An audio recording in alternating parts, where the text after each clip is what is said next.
icLAAo, I can't lose. No rally where I lose. Ever. Today is Tuesday, June 16th, day 167 of the 100 push-up, 100 squat progressive challenge for a year. We're more than halfway through June. We're doing 150 push-up, 150 squat every single day for this month of June. And for July, we're doing 160 push-up, 160 squat every single day. Let's go. That an upset should play out on paper. When Petr Yan beat Merab Dvalishvili to win the bantamweight title, that was also a big upset. But that upset also made some sense, since Petr is an incredibly well-rounded fighter who has the fight IQ to target Merab's weakness, which is body shots, and because there was some talk at the time about how Merab was fighting too many 5-round title fights in a single year. And then there's this upset. Ilia Topuria losing to a 38-year-old Justin Gaethje, and not just losing, getting picked apart over the course of 4 rounds, getting dropped badly in the 3rd, likely having both orbital bones smashed, and then having his brother stop the fight at the end of the 4th round.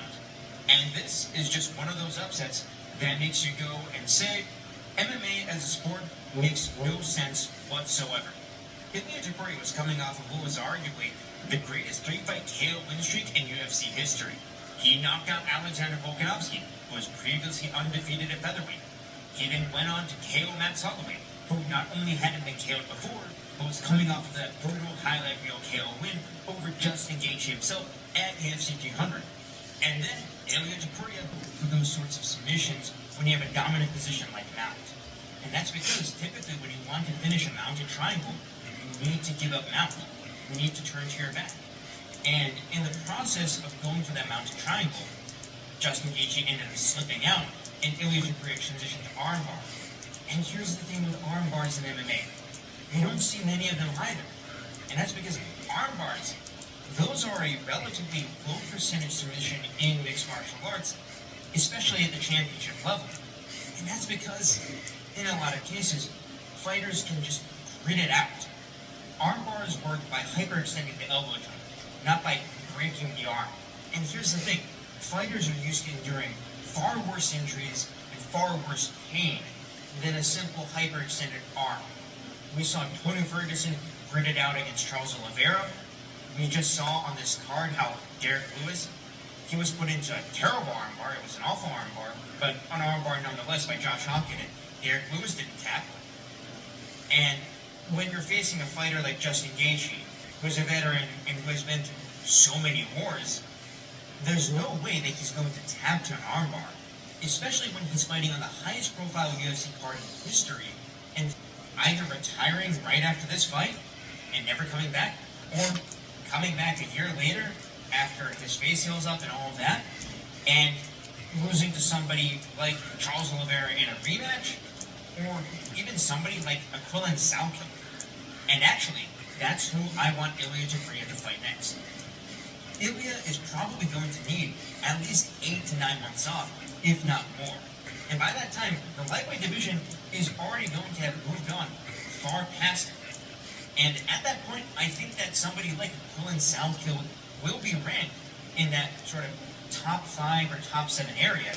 And that would be a perfect co-main for a numbered event or a good, solid fight night main event. And then, as for Justin Gaethje, he needs to fight Arman. He needs to fight Arman. That fight needs to happen. Arman Tsarukyan deserves his title shot, and he needs it as soon as possible. I don't think Justin Gaethje took all that much damage in this fight, so hopefully we can see that fight getting booked maybe 3 to 4 months from now. Let's say 4 months from now. Yeah, let's do that. I would like to see those two fight in October, maybe in Abu Dhabi. Potential and power here. I think that fight is going to be more 50-50 than ever, although I still think that Tom Aspinall's wrestling is going to be good enough to get Gane down and hopefully submit him. But needless to say, it would be a pretty terrible look for the UFC if Cyril Gane were to become the undisputed heavyweight champion. And that's because Cyril Gane, he's lost to Francis Ngannou, who left the UFC, alright? And then he's lost to John Jones. And he lost in dominant fashion. So Cyril Gane becoming the undisputed heavyweight champion would basically just completely negate the idea that the UFC has the baddest man on the planet. Because the baddest man on the planet would probably still end up being either John Jones or Francis Ngannou, right? And then let's talk about what this means for Alex Pereira. I can see Alex Pereira just retiring after this fight, and frankly, I hope he does retire, because he's nearly 40 years old. He has frankly nothing, he really does have nothing else left to prove. That phrase, he has nothing else left to prove, that gets thrown around quite often, but in Alex's case, that's really the case, because there's nowhere for him to go from this point onwards. He has a firmly established legacy at light heavyweight that he would be risking if he were to go down and fight Carlos Ulberg